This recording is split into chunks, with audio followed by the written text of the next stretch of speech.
สบายดีทุกคนเนาะสบายดีลูกค้าทุกคนมีลูกค้าหลายท่านที่สั่งซื้อกระเป๋าเบอร์13จากทางร้านของเราหลายเนาะคือเพื่อนให้รีวิวคลิปให้เบิ่งว่ามันสามารถใส่ได้จักอย่างคมกว้างคมยาวเท่าใดเนาะและลักษณะของกระเป๋ามันจะเป็นแบบใดเนาะก็คือคลิปนี้เราจะมารีวิวโดยละเอียดเลยเนาะให้ลูกค้าทุกคนได้เบิ่งเนาะสำหรับตัวนี้มันเป็นกระเป๋าเบอร์13เนาะของยี่ห้อAir AJ เนาะก็คือตัวนี้เลยตามโลโก้ตัวนี้เลย Air AJ สำหรับตัวนี้แม่นทางด้านหน้าของมันเนาะทางด้านหน้าจะเป็นลักษณะนี้เลยมีถงน้อย3ถงและตัวนี้จะเป็นทางด้านข้างของมันเนาะจะบ่มีถงเด้อทางด้านข้างของมันอันนี้จะเป็นด้านหลังจะมีถง2ถงเนาะเดี๋ยวเรามาเบิ่งทางหน้าก่อนเนาะเดี๋ยวเราจะมารีวิวทางหน้าก่อนทางหน้านี้จะมีถงน้อย3ถงเนาะถงน้อย3ถงถงที่1นี่แม่นเราใส่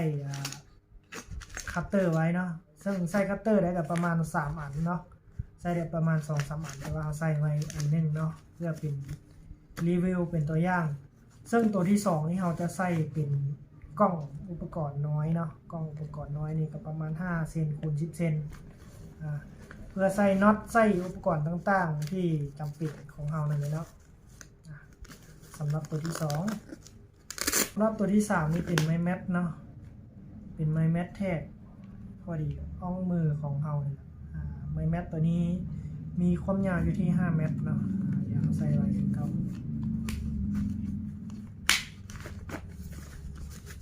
สำหรับด้านหน้าเนาะ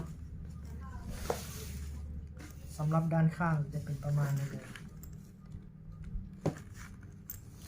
สำหรับสีกระเป๋านี่มันเป็นสีกลมหรือว่าสีมะคอเนาะ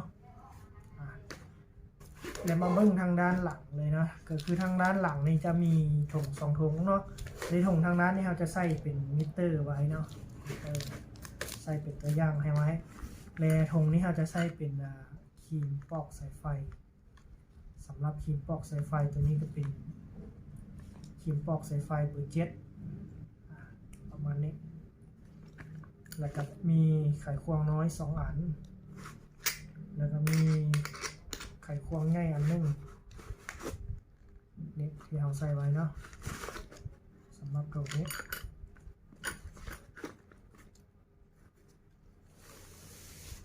ทางด้านข้างอีกข้างนึงอันนี้แม่นสำหรับทางเทิงเนาะ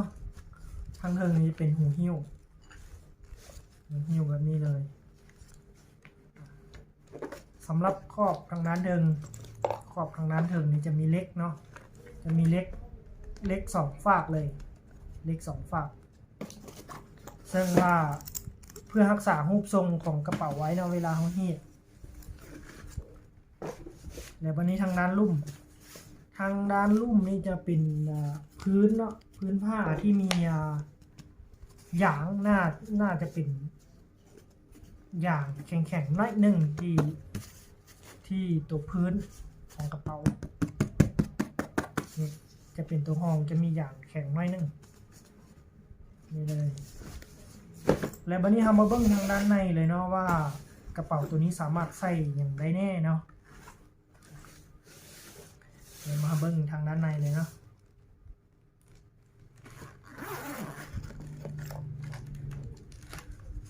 ทางด้านในที่เราใส่ลงไปก็คือมีครีมเนาะตัวนี้เป็นครีมเบอร์8ถือว่าเป็นครีมเป็นเบอร์8ที่ง่ายสมควร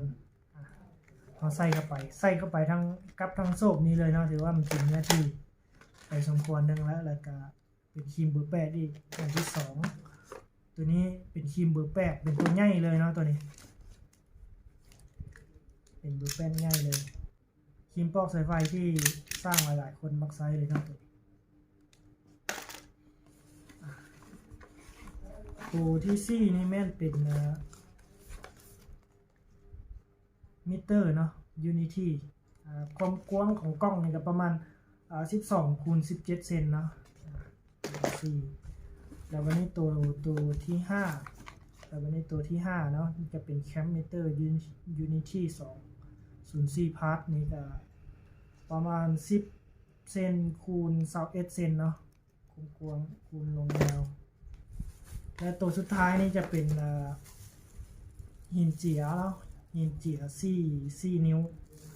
หรือว่าคนลาวที่เฮามักฮ้องกันก็คือหมื่นนั่นแหละเนาะทุกคนเนาะเดี๋ยวมาเบิ่งทางด้านในนะแบบนี้เนาะ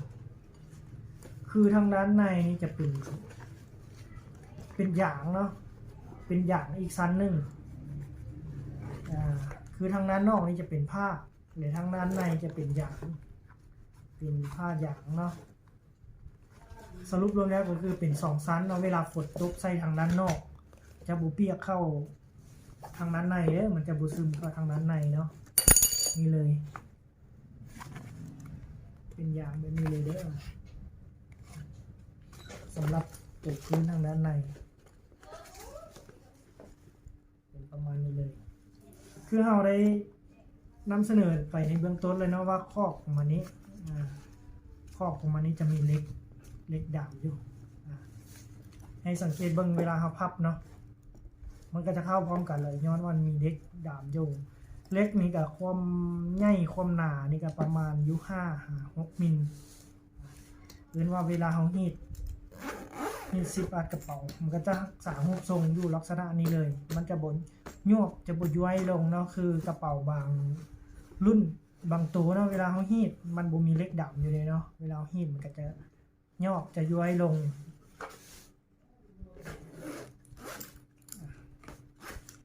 เดี๋ยวเรามาใส่อุปกรณ์เข้าไปเก่าก่อน2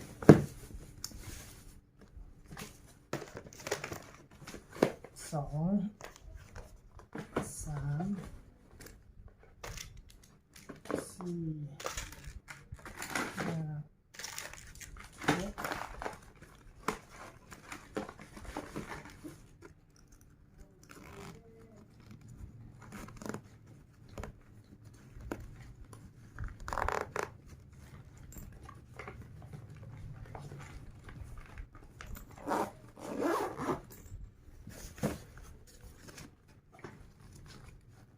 นี่เลยเนาะ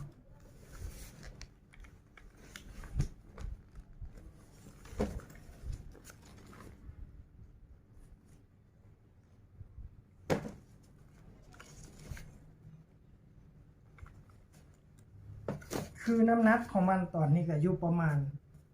6-7 โลเนาะแต่ว่าสามารถทำน้ำหนักได้หลายกิโลเนาะประมาณ15 กิโลก็15 กิโลก็ได้นะตัวนี้เนาะวันนี้เราจะลองมาแทกเบิ่งเนาะว่าความกว้างความยาวความสูงของมันเท่าไหร่เนาะเดี๋ยวเราจะมาแทกลงยาวให้ทุกคนได้เบิ่งเนาะมาเบิ่งพร้อมๆกันเลยอันนี้แม่น30หรือ31เซนโดยประมาณเนาะสำหรับความยาวของมันเดี๋ยวมันมาเบิ่งลงกว้างของมันเนาะรวมกว้างของมันนี่ประมาณ17เซนเนาะกว้าง17เซนเดี๋ยวบัดนี้รวมสูง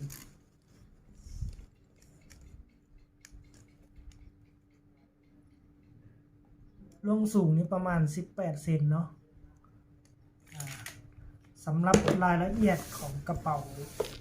ยี่ห้อนี้หรือว่ารุ่นนี้เบอร์13นี้เนาะมีรายละเอียดตามนี้เลยเนาะสำหรับลูกค้าท่านใดที่ได้เบิ่งคลิปรีวิวนี้จบแล้วเนาะสนใจกระเป๋าราคาย่อมเยาราคาถูกที่สามารถใส่ได้หลายแหละก็ทนทานแบบนี้เนาะสามารถติดต่อเข้ามาได้เนาะหรือว่าบ่ฮู้ช่องทางติดต่อนะเห็นคลิปนี้แล้วสามารถคอมเมนต์ว่าสนใ